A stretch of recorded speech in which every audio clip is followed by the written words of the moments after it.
ciudadana, ¿ya? Entonces, nosotros en la clase anterior habíamos comenzado a ver lo que son, en este caso, la democracia inclusiva, ¿ya? Esto es parte de un gran objetivo que es de la priorización curricular que hizo el Ministerio, ya estableciendo algunos objetivos que son fundamentales para trabajar en clases. Entonces, este es evaluar las características y el funcionamiento de la institucionalidad democrática, las formas de representación y su impacto en la distribución del poder en la sociedad a la luz del bien común, la cohesión y la justicia social. En resumen, cómo funcionan los sistemas democráticos y cómo existe esta representación de los ciudadanos, eh, cómo funciona, qué cosas hay que ir cambiando, por ejemplo, y en este caso nosotros habíamos visto como objetivo de la clase cómo se construye o cómo se puede hacer para tener una democracia inclusiva, ¿ya? Acuérdense la palabra inclusiva. Nosotros vimos algunas características que fue en la clase pasada. Ahora, ¿para qué una sociedad inclusiva? Nosotros, para que sea realmente una democracia, la idea es que todos nos sintamos representados, todos. Entonces, que todos seamos incluidos, ¿ya? Y para esto entonces se aplican principios como la libertad, la igualdad, la solidaridad, que son fundamentales para hacer fuertes las instituciones democráticas, que éstas funcionen, ¿ya? Y que esta ciudadanía que es incluida, que participa, sea también una ciudadanía que se siente involucrada en lo que es el gobierno, en la toma de decisiones, que no sienta que las decisiones se toman desde arriba y el resto no tiene nada que decir. Entonces, por lo tanto, aquí construir una sociedad más justa e inclusiva, entonces nos va a permitir facilitar un poco la cosa de solucionar algunos problemas que tenemos como sociedad. Por ejemplo, la pobreza, en que todos podamos participar, la intolerancia, la desigualdad, la discriminación, para que no seamos excluidos por ser parte de un grupo que, porque soy pobre, por el lugar donde vivo, por el apellido que tengo, por el lugar donde estudié, ¿ya? Por el trabajo que tengo, etcétera. ¿Sí? Entonces, que sea una sociedad que nos incluya a todos. Ese es el objetivo. ¿Ya? Y nosotros habíamos visto en la clase pasada, por ejemplo, el respeto a la diversidad. ¿Ya? Y eso significa que una sociedad diversa, una sociedad diferente, tiene también personas que son distintas, ¿ya? Nosotros frente a la ley, frente a nuestros derechos somos todos iguales, pero como individuos somos distintos, ¿ya? Por lo tanto, aquí la idea es que nos sintamos partícipes de esta sociedad y que se respete la diversidad, ¿ya? Y la diversidad vista desde distintos puntos de vista. Por ejemplo, la diversidad de nacionalidades, la orientación sexual, el pertenecer o no a un grupo indígena, el nivel socioeconómico, el tipo de color de piel, ¿ya? Son elementos que hacen a las personas diversas, ¿ya? Y que hacen diferentes en este sentido porque tenemos costumbres distintas, características distintas, una historia diferente también. Por lo tanto, esa es la diversidad que se plantea que debe ser respetada en una democracia inclusiva, ¿ya? Otro aspecto que vimos nosotros fue la equidad de género, ¿ya? En que se plantea que hombres y mujeres tengan iguales derechos, ¿ya? Entonces aquí género es que la mujer desde hace muchos siglos ha sido excluida desde la parte social, la parte económica, política, cultural, ¿ya? Y que a su vez se traduce en menos participación política, en algunos casos en menos ingresos también que los hombres, ¿ya? Hay menos mujeres que participan en la actividad política, menos senadoras, menos diputadas, como lo vimos nosotros en la clase, y también hay menos, por ejemplo, mujeres que participan en los directorios de las grandes empresas, ¿ya? Menos gerentas, por ejemplo. Entonces se plantea una equidad de género para esta sociedad más inclusiva. Vimos también Aquí tenemos algunos ejemplos que vimos cómo fue cambiando desde el retorno a la democracia en Chile, las senadoras, las diputadas, desde el 90, el retorno a la democracia, hasta el 2018, en que fue aumentando, en este caso, el porcentaje de mujeres electas o elegidas para los cargos de senadora en este caso, de 5,3 a 18,4% de mujeres que forman parte del Senado en este caso. Y en el caso de las diputadas también, ya fue más o menos los mismos porcentajes en la misma época, ¿ya? Pero sigue siendo un pequeño porcentaje, ¿ya? Esto es algo que hay que ir mejorando, ¿sí? Y dijimos que era la situación, digamos, más o menos complicada, difícil, y desde ese punto de vista se crea el Ministerio de la Mujer y la Equidad de Género, ¿ya? Porque es una realidad bastante fuerte en Chile, ¿sí? Y aquí, ¿por qué un Ministerio de Equidad de Género? Las mujeres tienen menos trabajo y de menor calidad. Las mujeres ganan menos que los hombres por el mismo trabajo. Las mujeres son quienes sufren la violencia al interior de sus casas y en los espacios públicos, ¿ya? Violencia física, violencia psicológica. Las mujeres no están presentes en los espacios de decisión, ¿ya? Es decir, hay muy pocas mujeres que tengan acceso a estos espacios de decisión política, de decisión económica, por ejemplo, y que nos afectan a todos, ¿ya?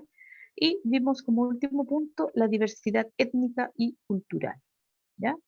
Entonces tenemos la diversidad cultural, la equidad de género y la diversidad étnica y cultural. Y aquí hablamos del respeto a lo que son, por ejemplo, nuestros ancestros, nuestros pueblos originarios, nuestros pueblos indígenas, ¿ya? En respetar y asumir que nosotros tenemos parte de estos pueblos originarios, ¿sí? Y les hablé de una iniciativa que se hizo en la Universidad de Chile para estudiar el origen genético de los chilenos en general. Y como promedio aparece lo que tengo acá, dentro como promedio de la población chilena, un 52% está dentro de los genes, es de origen europeo, un 44% de origen amerindio, significa, o sea, de pueblos aymaras o pueblos mapuche que son mayoritarios.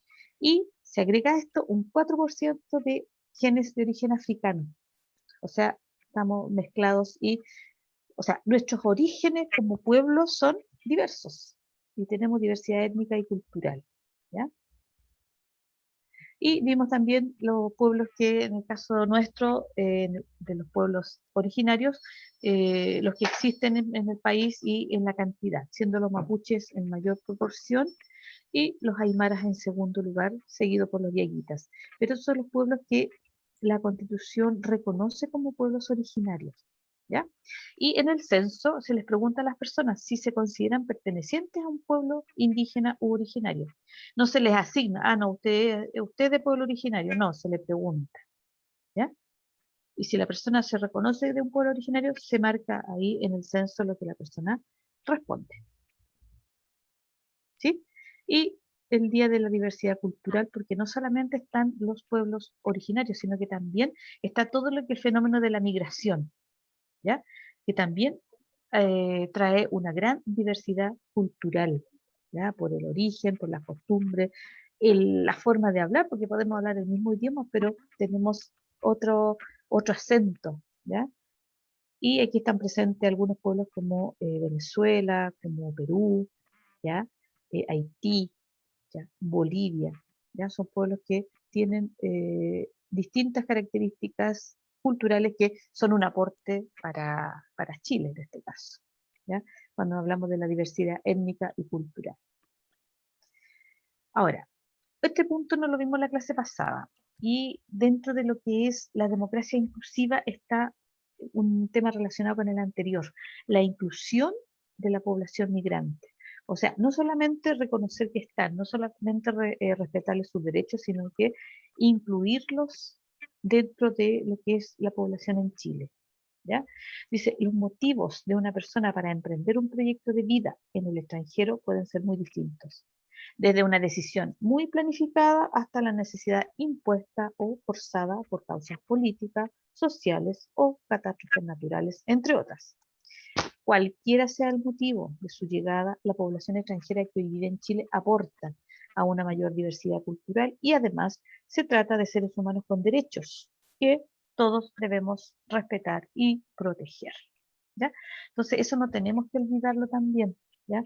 Que la población migrante también debe ser incluida en esta democracia. Y de hecho, los extranjeros, cuando acreditan estar viviendo más de 5 años de manera permanente en Chile, Europa, tienen derecho a votar, por ejemplo. así Por mismo, lo tanto, ya hay una comitate, inclusión, comitate, mi amigo, comitate tú. eh, por lo tanto, hay una inclusión de tipo política, porque ya pueden votar, acreditando obviamente los 5 años de residencia en Chile. ¿Ya? Acá tenemos entonces los trabajos a los que se dedican en general la población migrante. ¿Ya? Em, la mayor parte de trabajos corresponden, en este caso, esto es del censo del 2017, a servicios que son caracterizados como domésticos. Está también actividades como el comercio, la construcción, la manufactura, electricidad, gas y agua, etcétera. ¿Ya? Los más altos porcentajes acá los tienen porque es servicio doméstico, comercio, construcción, manufactura, etcétera. ¿Se fijan? Entonces, aquí ya la población participa de las actividades laborales. Ahora, lo ideal es que sean incluidos con todo lo que implica ser un trabajador, es decir, con un contrato, ¿ya? Con todo lo que, los derechos que tenemos el resto de los trabajadores, ¿ya? A la salud, a la previsión, ¿sí? Entonces, que sea una inclusión, en este caso, del punto de vista laboral completa, ¿ya? Y tenemos aquí dónde está la población migrante en mayor porcentaje, ¿ya? Los extranjeros residentes en Chile se encuentran fundamentalmente en 3 regiones, que sería la región metropolitana, la de Antofagasta y la de Valparaíso, ¿ya? Si se fijan ahí. Entonces están concentradas en mayor porcentaje, están prácticamente en todas las regiones, pero el mayor número de porcentajes de población migrante o extranjeros residentes en Chile, hombres y mujeres que están divididos ahí por los colores, se concentran en regiones como dijimos acá, eh, la región metropolitana, la región de Antofagasta, la región de Valparaíso. ¿Se fijan en el gráfico? Entonces, es bien importante aquí esta situación. Están en distintas zonas, por lo tanto, también se están incorporando a la realidad que vive cada región, ¿sí? No solamente en la parte política, con el derecho a voto que tienen los que acreditan más de 5 años de residencia y el trabajo que realizan, ¿ya? Región metropolitana, ¿por qué? Porque la idea, igual que la mayor parte de la población en Chile se viene a la región metropolitana porque considera que es el lugar donde puede satisfacer sus necesidades, digamos, básicas, o que va a encontrar un nivel de vida mejor, ¿ya? O que tiene más posibilidades de encontrar, por ejemplo, un trabajo, ¿ya? Entonces, por eso, en general, las personas se van a esa zona. La de Antofagasta es por la condición de la minería. La minería, en general, a la zona de Antofagasta trae riqueza fundamentalmente para la gente que trabaja en la minería, ¿ya?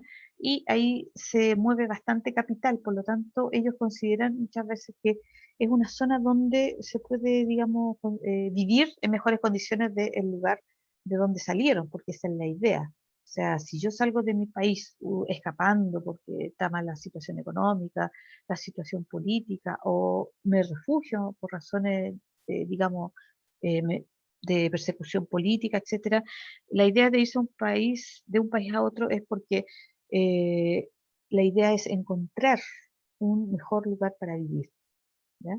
Y en el caso de Chile, esta democracia inclusiva los trata de incorporar, ¿ya? Desde distintos puntos de vista, ya sea político como económico. Y acá tenemos, dice, la composición de la población no nativa de Chile por país de origen y años de llegada, ¿ya? Aquí van cambiando un poco la situación y esto ¿Por qué cambia? Porque en los países de origen también van cambiando las condiciones. En el año 2000 y 2009 estaban principalmente países como Perú, Argentina, Colombia, Bolivia y Ecuador.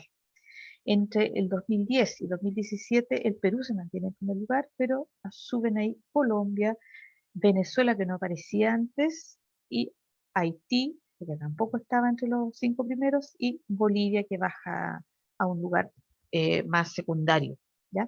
Y aquí influyen las situaciones económicas del Perú, ya que mucha gente que venía a buscar, a trabajar, porque acá encontraban mejor situación económica que allá y de aquí mandaban dinero a su familia. Argentina, que sufrió una gran crisis económica, y eso después se fue mejorando. Mucho argentino llegó acá. Colombia por la misma situación y fundamentalmente en Colombia escapando de la realidad política que se vivía en una época en Colombia. Venezuela por la situación política, económica, ¿ya? Que se vive ahí todavía, en que hay una hiperinflación, en que las personas no pueden trabajar, no tienen las condiciones para vivir, digamos, mínimas, ¿ya? Por lo tanto, ahí también. Y Haití, que es considerado el país de Occidente más pobre, ¿ya? Por lo tanto, si uno analiza, la mayor parte de las personas vienen buscando mejores condiciones de vida, ¿ya? Partiendo por el punto de vista económico. ¿Mm? Ahora, otro punto es la discapacidad. ¿Qué pasa con las personas que tienen alguna discapacidad? ¿Ya? Dice, tratar a las personas en situación de discapacidad como sujetos de derecho parece algo obvio. Sin embargo, aún en la actualidad, las personas con discapacidad enfrentan diversos tipos de discriminación que les impiden ejercer sus derechos fundamentales. ¿Ya? En una época, una persona con discapacidad física, mental, era considerada una persona que no podía tomar decisiones, sobre todo con discapacidad mental. ¿Ya? Por lo tanto, aquí se les trataba incluso como alguien que no podía enfrentar algún problema legal, etcétera, que no podía tomar decisiones. Entonces, acá se plantea que las personas que están en situación de discapacidad son sujetos de derecho, o sea, tienen derechos, ¿ya? Por lo tanto, igual que el resto de la población, por lo tanto, no deben ser discriminados en nada, ¿ya? Veamos acá qué pasa. Y Chile ha ido firmando acuerdos internacionales para respetar los derechos de los discapacitados. Y aquí yo seleccioné algunos que tienen que ver, por ejemplo, en el año 1955, eh, que es un acuerdo firmado en base a una recomendación de la Organización Internacional del Trabajo para la rehabilitación y empleo de los inválidos. Fíjense, en el año 55 el vocabulario se hablaba de inválidos, ¿ya? Entonces aquí ese año se plantea darle la posibilidad de empleo a las personas discapacitadas, que es o en discapacidad, que es el término que nosotros usamos en la actualidad, no hablamos de inválidos, ¿ya? El año 71, varios años después, dice Declaración de los Derechos del Retrasado Mental. O sea, hubo que hacer una declaración de derechos para las personas que tienen algún tipo de retraso mental. ¿Sí? El año 75, Declaración de los Derechos de los Impedidos. Esto es también, como el anterior, por la ONU. El año 83 dice Convenio número 159 sobre la readaptación profesional y el empleo de personas inválidas. ¿Ya? O sea, para una persona que sufre un accidente normalmente o algún problema de salud y que queda con algún tipo de discapacidad, pueda volver a su trabajo, ¿ya? O sea, se adapte las condiciones y que pueda hacerlo, obviamente, dependiendo de cada trabajo. El año 1999, la Convención Interamericana para la Eliminación de toda forma de discriminación contra las personas con discapacidad. Ahí ya se cambia el lenguaje, ¿ya? Y esto es un convenio entre los países de América, la Organización de Estados Americanos. Entonces, el año 99, una convención interamericana, o sea, dentro de los Estados de América, para la eliminación de todas las formas de discriminación contra las personas con discapacidad. ¿ya? Y en el 2006 se firmó un convenio de la ONU también sobre los derechos de las personas con discapacidad, ¿ya? Se fijan que se va cambiando el lenguaje y también van firmándose acuerdos en que se reconocen los derechos de las personas con discapacidad. ¿Mm? Y hablamos de distintos tipos de discapacidad, ¿ya? Discapacidad física, una persona que tiene ceguera, por ejemplo, puede votar, ¿ya? Una persona que va en silla de ruedas también tiene que tener acceso, por ejemplo, a un lugar de votación para ver un derecho político, ¿ya? En su trabajo también tiene que tener el acceso a su lugar de trabajo con todas las rampas, todo lo que corresponda, el acceso a los baños, ¿ya? En la locomoción también, ¿se fijan? Todo aquello que implica que las personas puedan realizar una vida, digamos, similar al resto de la población, que a lo mejor no sufre ninguna de estas discapacidades físicas o mentales, ¿ya? Y hay una ley que se hizo en el 2006 en Chile que tiene que ver con la inclusión laboral, que se habla de que el trabajo es un derecho para todos y que una persona que tenga una condición, una discapacidad, no sea, no quede fuera de la posibilidad de un trabajo, ¿ya? Por eso se habla de inclusión laboral. El trabajo entonces es un derecho para todos, ¿ya? Y aquí hay un análisis con cifras de la discapacidad en Chile, ¿ya? El 20% dice, de las personas mayores de 18 años se encuentran en situación de discapacidad, el 20%. El 8,3% está en situación de discapacidad severa, ¿ya? Y el 11,7% está en situación de discapacidad leve a moderada. Ahora, dice, solo el 39,3% de estas personas tiene empleo, ¿ya? Dice, y por eso se plantea esta nueva ley para habilitar hasta 27.500 cupos laborales. ¿Y cómo se hace esto en las empresas, partiendo por las empresas del Estado o las instituciones del Estado, en que las personas tienen que tener algunos cupos para las personas que tienen alguna discapacidad, ¿ya? Y tener, como les digo, todo habilitado para que una persona pueda moverse en un lugar con una silla de rueda, por ejemplo, ¿ya? O con algún tipo de elemento ortopédico. ¿Se fijan? Hay lugares en que también se les da trabajo a personas que tienen alguna, no, no es discapacidad, otra condición, ¿ya? Otra condición desde el punto de vista mental, ¿ya? Entonces que también se les dé el acceso a seguir estudiando, a trabajar. Otro punto que incluye lo que es la inclusión en una democracia es la diversidad sexual, ¿ya? Dice, las minorías sexuales hoy visibilizadas en torno a la sigla LGBT, y ahora se le agregó una I, eh, dice que significa lesbianas, gays, bisexuales, transexuales y intersexual, se agregó, constituyen uno de los grupos más afectados como víctimas de discriminación social, jurídica e incluso sufren violencia física y psicológica, ¿ya? Entonces, para construir una sociedad más libre, igualitaria y solidaria, debemos ser capaces de aceptar y respetar en paz nuestra propia sexualidad y también la de los demás, ¿ya? Aquí han habido hartos cambios. En el caso de Chile, se ha reconocido a las personas desde el punto de vista de su identidad sexual, se ha reconocido un derecho a la identidad, es decir, que puedan hacer registro de un cambio, por ejemplo, de nombre, ¿ya? Cuando hay un cambio de sexo, cuando hay una transformación, un paso entre un sexo y otro, ¿ya? Se ha hecho, eso ya está, ya se llama registro de sexo registral, o sea, con qué nombre está registrado y que pueda, por ejemplo, una persona eh, votar con su nombre registrado valga la redundancia, en el registro civil, ¿ya?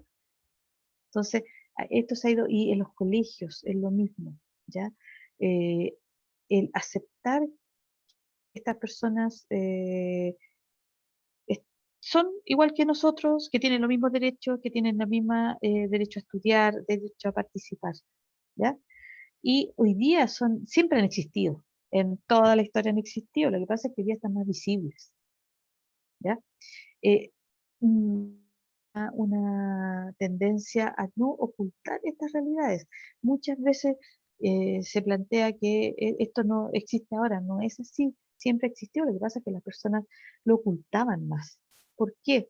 Por temor a ser, digamos, discriminados, atacados, a ser tratados de manera diferente, incluso por sus propias familias, ¿ya? Entonces, ahora se nota mucho más, es más visible. No es que ahora nomás exista, ¿ya? Entonces también la diversidad sexual. Y acá aparecen, dice, marcos legales que protegen la diversidad sexual. La Ley General de Educación, como les digo, que plantea la integración de todas las personas a la educación. La Ley contra el bullying, la Ley Zamudio, que es una ley que va en contra de todo tipo de discriminación, no solamente desde el punto de vista de la diversidad sexual. La ley 20.750, que yo la busqué y tiene que ver con los medios de comunicación, ¿ya? La ley de inclusión educacional, la ley contra la tortura, la ley 20.940, que tiene que ver con el acceso a el trabajo, ¿ya?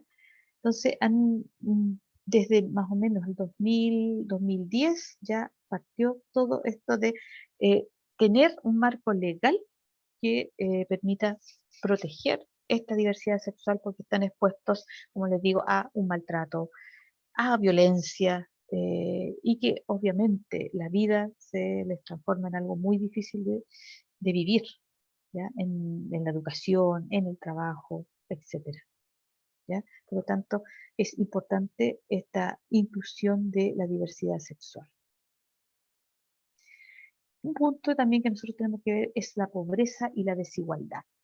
Como yo les decía, normalmente en Chile muchas veces se toma en cuenta el origen de la gente, el aspecto que tiene, la forma de hablar que tiene, en qué colegio estudió la enseñanza media, en qué colegio, si es que pudo seguir estudiando, en qué colegio hizo la educación superior, perdón, en qué institución hizo la educación superior, etcétera. ¿Ya? Entonces aquí las personas son catalogadas de distintas formas y se produce una gran desigualdad social y económica, ¿ya? Si uno busca un trabajo y dice, coloca ahí en su currículum, o informa ahí que uno vive, por ejemplo, en alguna comuna, no sé, pues en algunos lugares lo van descartando. No lo dicen directamente, pero lo van descartando. No lo dejan para el trabajo.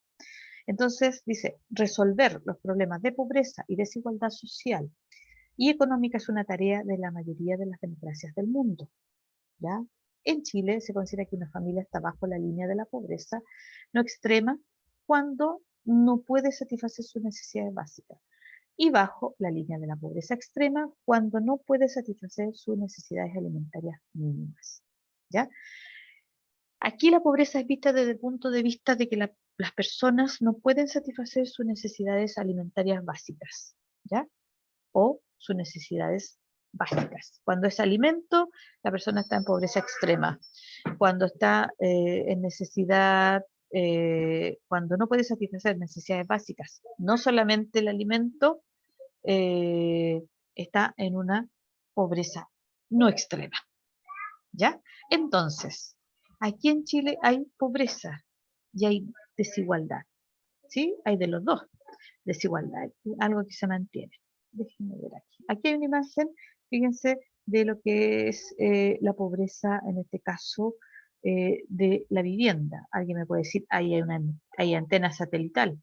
Sí, pero la condición de la vivienda en que se vive es bastante, digamos, deprimente, no corresponde a una persona. Y uno ve aquí que han sido viviendas que partieron en una situación y que uno ve que las han ido tratando de arreglar, ¿ya?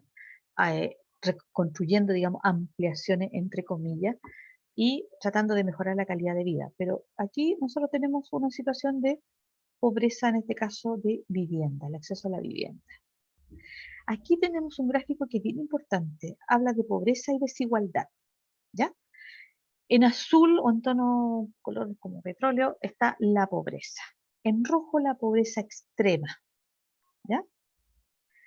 Y aquí está el índice de Gini. ¿Qué es lo que mide el índice de Gini? Mide la desigualdad. Fíjense lo que ha pasado desde el 2006 hasta el 2017 con la desigualdad. Se ha mantenido prácticamente igual. O sea, no ha ido variando. La condición de desigualdad desde 2006 hasta 2017 se mantuvo igual, no cambió. Pero la pobreza, fíjense que en el 2006 era un 29,1% y en el 2017 un 8,6%. Ahí hubo un cambio bien importante, ¿ya? En cuanto a la pobreza. Y la pobreza extrema también de un 12,6 a un 2,3. O sea, la pobreza sí ha tenido una, podríamos decir, ha ido mejorando. Hay menos personas en condición de pobreza y de pobreza extrema, pero la desigualdad sigue estando ahí, presente. Y por eso se plantea que Chile es una de las sociedades más desiguales, en que la riqueza está concentrada en algunos, en una minoría, y el resto no tiene acceso a esta riqueza. ¿Ya? Que más adelante lo vamos a ver con detalle. Y cuando hablamos de la pobreza no es solamente no tener para alimentarse. La pobreza también ve aspectos como la educación. ¿Tengo acceso a la educación? ¿Puedo estudiar ahora en estas condiciones? ¿Tengo acceso a una educación online? ¿Tengo los elementos necesarios? ¿Tengo una conexión? ¿Tengo un dispositivo? ¿Ya? En cuanto a la salud, también el acceso a la salud, ¿ya? El trabajo y la seguridad social. ¿Tengo trabajo? Pues, ¿tengo acceso a una jubilación? Y esas son tres dimensiones básicas, pero se agregaron después otras dos más que tienen que ver con la vivienda y el entorno. En la imagen que yo les mostraba, ¿ya? La condición de habitabilidad del lugar, se puede vivir ahí. Tengo servicios básicos o estoy colgado a la electricidad, tengo agua que tengo que ir a buscar a una llave. El entorno, estoy rodeado de un basural prácticamente. ¿Se fijan? También es parte de la pobreza. Y las redes y cohesión social, o sea, tengo una red de apoyo que me ayude a ir superando esta condición de pobreza, ¿ya? ¿Se fijan? Entonces, ahí también. Y terminamos. Esos son aspectos que tienen que ver con uno podría seguir, ¿eh? Pero son los que nosotros vamos a ver en una democracia inclusiva. Nosotros vamos a tener prueba el miércoles 14 de abril, ¿ya? Por lo tanto, la próxima clase es la que nosotros tenemos antes de la prueba, ¿ya? Nosotros tenemos clase los días jueves, por lo tanto nos queda una clase más que sería la de la próxima semana. ¿Qué es lo que vamos a hacer ahí? Vamos a hacer dos cosas, una síntesis de lo que hemos visto, o sea, un resumen, y también vamos a hacer una especie de podríamos decir, una prueba formativa en que vamos a ver algunos tipos de preguntas, ¿ya? Y las dudas en esa clase, porque sería la clase antes de la prueba, ¿ya? La prueba entonces sería el miércoles y nosotros tenemos clase los días jueves, por lo tanto tenemos una semana solamente para dejar todo esto en claro. Entonces la prueba de educación ciudadana para cuarto medio A sería el miércoles 14 de abril a través de la plataforma de WordPress. Vamos a dejar de compartir. Y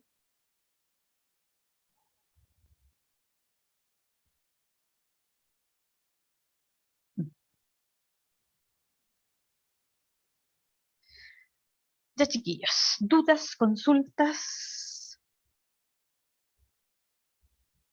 Ya, ya. Dudas, consultas. El tema de la inclusión. Yo lo que hice fue recordar la primera parte que vimos en la clase pasada y agregar los otros aspectos que nos faltaba por ver de una democracia inclusiva. Hay cosas que cuestan a lo mejor, ¿ya? Que uno puede decir, no, yo no quiero que lleguen extranjeros porque nos pueden quitar el trabajo y hay gente que piensa eso. o no, la diversidad sexual, no, yo no estoy acostumbrada, pero hay cosas que cuestan, pero son parte de nuestra sociedad. Y eso es lo que uno tiene que meterse en la cabeza, ¿ya? Son parte de nuestra sociedad, nosotros no podemos decir, no, ellos no existen. No es así, ¿ya? Entonces, de eso se trata, tener una democracia inclusiva, permitir la participación de todos, obviamente con el respeto, con todo lo que nos merecemos nosotros, ¿ya? No sé, dudas, consultas, chiquillos, estaríamos terminando. Y la próxima clase, lo que hacemos, lo que señalé yo anteriormente, ¿ya? Entonces estaríamos listos